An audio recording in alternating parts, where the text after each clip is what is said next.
All right. So talk about the closing day agency. There's a lot of marketing agencies out there. Sure. What makes you guys special? Man, I got to tell you, this is my third marketing agency. I've built and sold two other agencies to the world's largest holding group, WPP. And so, what I can tell you, the differentiator, what makes us interesting is experience. And that's it. Because there's a lot of marketing agencies by people who are doers, not strategic, not people who have proven experience or proven results. So the best question you could ask any partner for any business in any vertical is, what's the biggest thing you've built and how did you exit? And if they've never built anything big, why would you trust them to build what you're building? Because you're trying to build something big.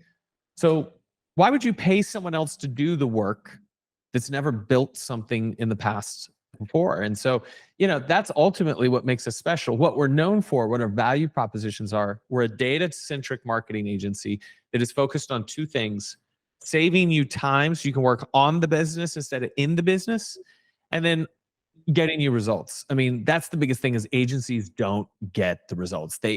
Every owner has heard this before, notorious: over deliver or over promise, under deliver. And that's what most marketing agencies do. So, I take years of experience and pride myself on processes and systems to put accountability in place on all of the technique and tactic and strategy that we're building. That's amazing. I mean, to exit on two marketing agencies, not to mention just one, that's Yes. incredible. I mean, the odds of that are very slim with a lot of Yes. these other companies out there. Great Yeah. point. How did you get started in marketing? Was it something that you were always naturally good at, or what happened?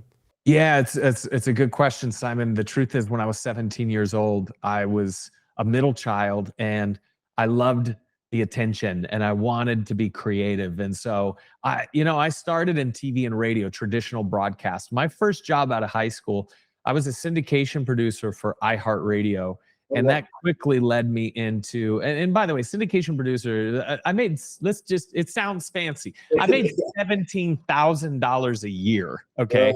Literally, I have a piece of paper where they wrote my contract, and it was 17 grand a year. And I was happy, because I was in radio. I made it to broadcast.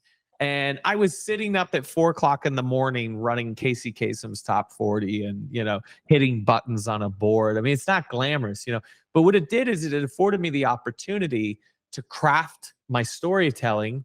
And eventually I got that 2 a.m. crack where I was able to pop the mic open, much like these little, SM7B Sures we have. I could put my headphones on and I could talk to a million people in the Tampa Bay area. And that's where I started my first radio show. So you could call that marketing. And the reason I call it marketing is because I had to learn how to build a community. I had to learn how to make connections with other human beings. But ultimately, when you say, where did I learn marketing? I had to earn trust from other people. And that's all marketing is. You want the consumer to make a decision. They got to trust you to do it. So, what content strategy are you putting in place? What nurture sequences have you automated in your tech stack?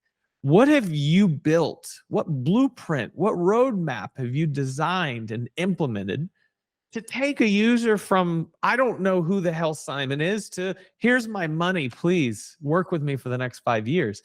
And that's all marketing is. And so I learned the basics of marketing when I did radio. I very quickly became syndicated to 42 markets.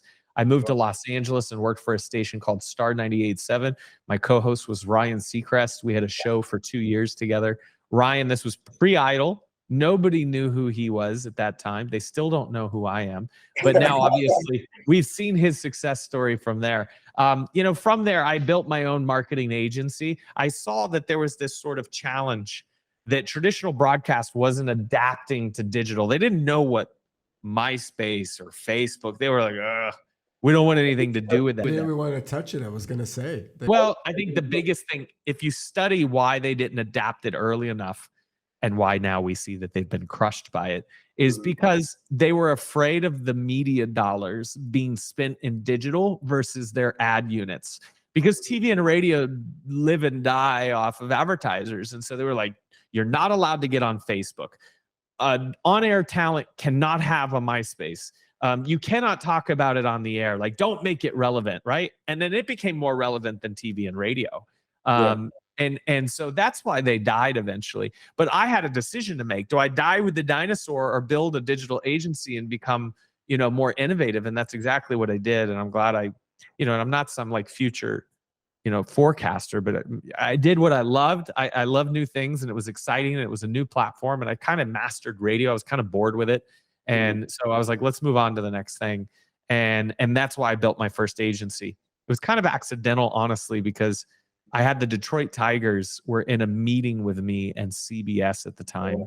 And they were like, we're a 150-year-old brand, and we have no idea how to create a digital strategy to sell more season tickets to both the English and the Spanish speaking audiences who love baseball. And I said, I could help you with that. And they said, yeah, but you work for CBS Radio. And they were like, would they let you? And I asked, and CBS said, yes, you can help the Tigers under one condition.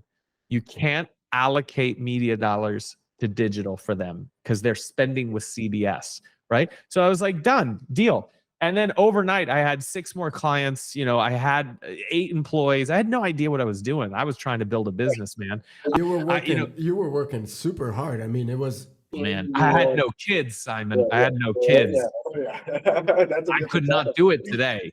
I was nonstop. You're right. I was around the clock, and then a year goes by, and my wife at the time, she was helping me with the business, and she's like doing the taxes, and she goes, shit, I don't think we made money this year.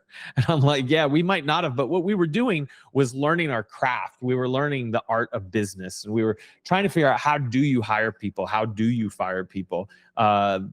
What is the business strategy? How do we measure these KPIs and track it? And so we did that, quite honestly, with our first agency.